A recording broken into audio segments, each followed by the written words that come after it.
Assalamualaikum, jumpa lagi dengan video bengkel logika. Kali ini ada kasus TV Panasonic 60 inci, di mana kasusnya adalah gambarnya terlihat redup.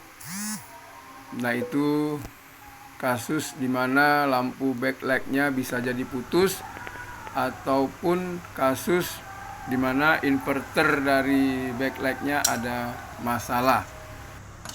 Karena ini layarnya besar, jangan buru-buru buka layarnya karena beresiko layar itu mudah sekali pecah.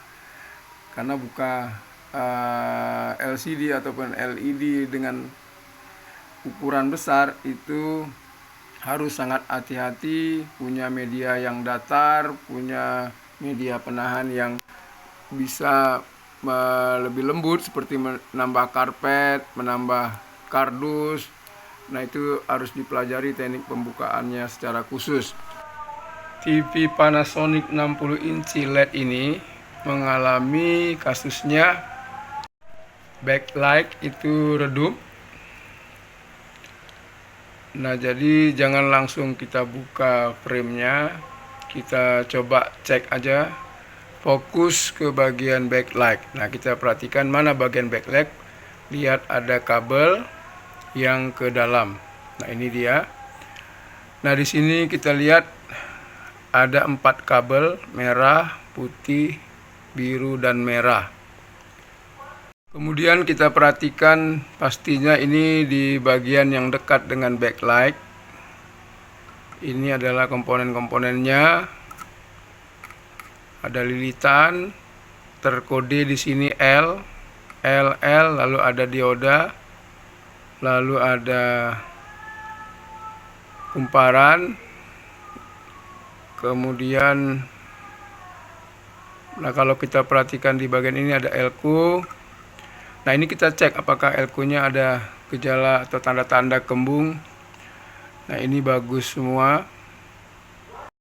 Nah, kita perlu tahu kira-kira berapa banyak jumlah LED yang dipakai per kepingnya, sehingga kita bisa tahu berapa nilai tegangan untuk menerangkan, menghidupkan backlight tersebut. Nah, kalau kita punya rangkaian atau peralatan memberi tegangan backlight, ini bisa langsung kita pasang, karena alat untuk mengecek lampu backlight itu tegangannya tidak tetap. Misalnya kita katakanlah backlight ini ada 6 buah LED, satu kepingnya, lalu diparalel menjadi 3 buah, maka tegangannya itu 6 kali jumlah lampu tersebut. Nah, tapi karena ini belum kita buka, maka kita tidak tahu. Dan jangan sekali-sekali kita menebak-nebak berapa trafo dengan tegangan sekian kita pasang kemari, bisa menyebabkan kalau tegangan trafonya lebih besar daripada backlight, maka akan putus. Kita menggunakan rangkaian backlight tester, maka rangkaian backlight tester itu akan memberi tegangan sesuai dengan beban yang terpasang. Jadi kita tidak perlu ragu apakah nanti tegangannya butuh 60 volt, 36 volt, ataupun di atas 80 ataupun 75 volt. Secara otomatis rangkaian backlight itu akan mengatur DC to DC, sehingga tidak menyebabkan lampu backlight putus. Kalau ada lampu yang putus di dalam, maka alat untuk mengecek backlight tester tadi akan tidak bisa menyalurkan arus mengalir ke backlight dan tegangannya menjadi 0. Di sini karena saya langsung ukur komponen yang bisa diukur dari atas, maka langsung ketahuan ada komponen yang short, yaitu dioda ini. di mana dioda ini terhubung singkat atau short circuit. Ini dia copotannya. Nah, langsung saya ganti dengan dioda ini. Nah, cara mengukurnya bagaimana? Gunakan skala ohm boleh, kali 1 ataupun kali 10 jika nilai pada ampermeter itu 0 dengan probabilitas bolak-balik dari dioda. Nah, ini katodanya, sebelahnya adalah anoda. Kalau dibalik-balik tetap 0, maka dipastikan dioda ini short. Atau tanpa membuka PCB, misalnya kita mau mengukur, maka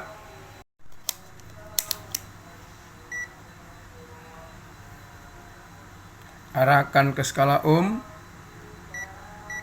untuk bunyi buzzer, lalu ambil yang hitam, negatifnya colok kemari, kemudian kita tes. Nah, bisa didengar. Nah, lalu kita ukur kemari. Nah, ini bunyi karena ini katodanya.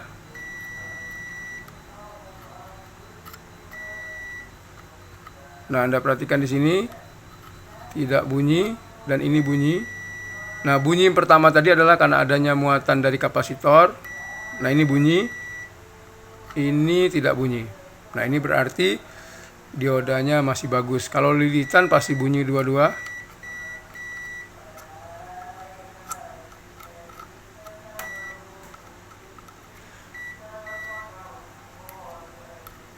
Nah, perhatikan. Oh ya, perlu diingat bahwa bagian ini tidak boleh tersentuh tangan karena ini tegangan tinggi bisa menyebabkan nyetrum.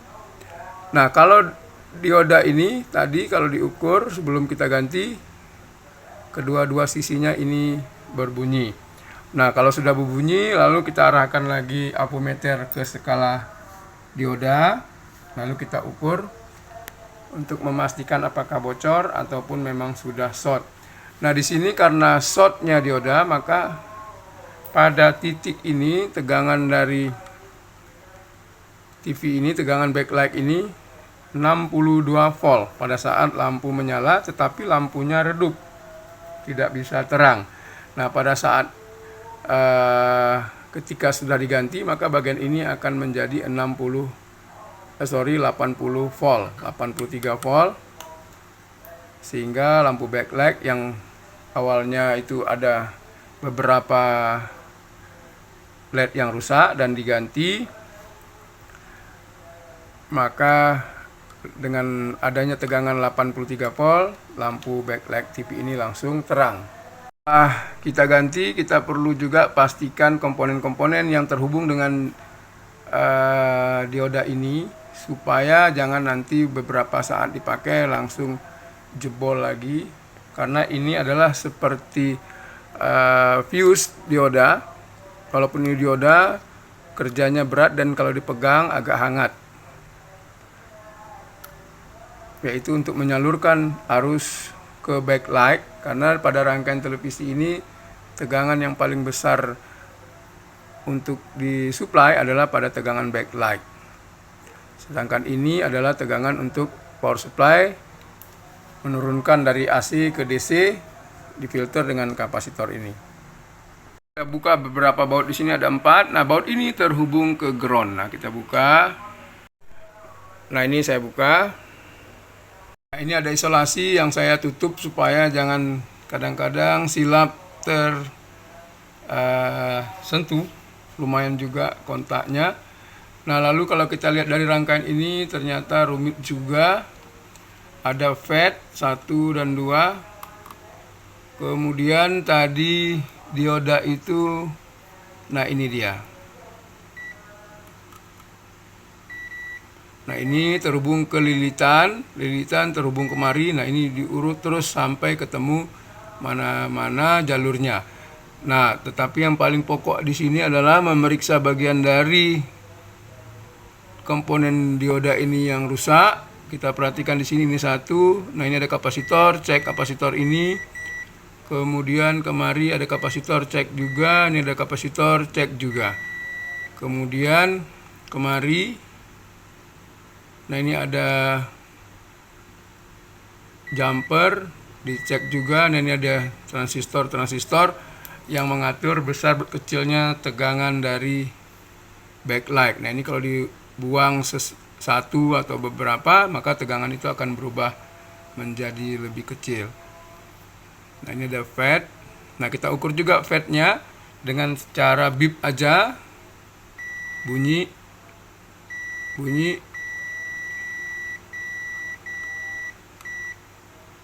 Nah, di semua kakinya bunyi itu belum tentu MOSFET atau FET-nya yang rusak, bisa jadi karena ada sisa muatan listrik dari kapasitor. Nah, untuk memastikan FET itu tidak short, kita ukur langsung pada kaki-kakinya, tidak mengandalkan hitam ke body ground. Nah, ini nggak bunyi. Nah, jadi dari sini maka mengalir ke sini. Nah, ini dia. Nah, ini titiknya adalah positif, negatif. Jadi merah ini positif, putih negatif, biru negatif, merah satu lagi positif. Jadi terbagi dua tegangan, jalur sebelah dan jalur sebelahnya lagi. Lalu ada beberapa komponen skring begini diperiksa aja. Lalu kapasitor ini karena sudah kita buka, kita ukur saja. Pelajari lagi cara mengukur kapasitor, mana yang short, mana yang tidak short. Nah, kebetulan pada kasus ini cuman rusaknya adalah setelah diukur tidak ada masalah, komponen lain hanya ada ini yang rusak. Penyebabnya karena naiknya lonjatan listrik atau listrik yang naik sehingga dioda sudah tidak sanggup menahan, kemudian jebol. Dan ada beberapa faktor lain yang menyebabkan dioda itu bisa short. Masa pakai karena panas, kemudian karena ada short circuit pada lampu backlight, bisa menyebabkan ini short. Nah, untuk lebih detailnya kalau mau dipelajari lagi ini. IC ini lihat di datasheet, MOSFET ini dilihat datasheet. Tapi di sini saya nggak jelaskan itu, saya hanya fokus bahwa kasus seperti ini adalah backlight-nya redup, artinya nggak bisa terang. Kalau diukur tegangan di sini ada tegangan 62 volt, tetapi karena jumlah lampunya adalah 25 per bagian, artinya 25 buah LED, yang satu kepingnya 5 LED, maka tidak cukup untuk menerangkan LED yang kerjanya di 3 volt, harusnya minimal atau sama dengan 75 volt. Jadi itulah yang menyebabkan TV Panasonic tidak mau terang layarnya, yang disebabkan karena putusnya bagian backlight. Bisa juga karena tegangan untuk ke backlight nggak cukup, lebih kecil daripada jumlah tegangan yang dibutuhkan backlight tersebut. Misalnya tadi 25 kali 3 ya kurang lebih 75 volt. Nah, di sini dengan putusnya dioda, maka tegangan hanya keluar 64 volt. 62 volt maksudnya. Nah, itu pasti lampu backlight akan redup. Semoga sedikit informasi dari saya ini ada manfaatnya dan saya tidak jelaskan bagian-bagian yang lainnya karena intinya di sini adalah melalui proses pengukuran.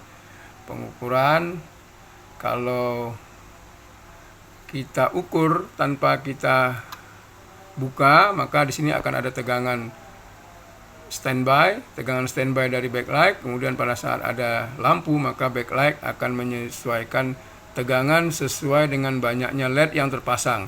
Sama dengan seperti rangkaian DC to DC converter.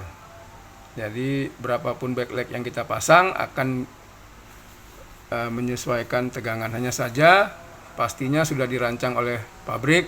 Resistor ini berpengaruh, jangan sembarangan memasang jumlah lampu LED yang lebih banyak ataupun lebih sedikit. Yang jelas kalau lebih banyak LED itu akan kurang terang, tetapi komponen dari inverter ini akan cepat sekali rusak. Kalau menurunkan tegangan, perhatikan mana bagian yang menyebabkan penurunan tegangan seperti adanya resistor yang terhubung dengan lampu LED secara paralel. Semoga bermanfaat. Assalamualaikum.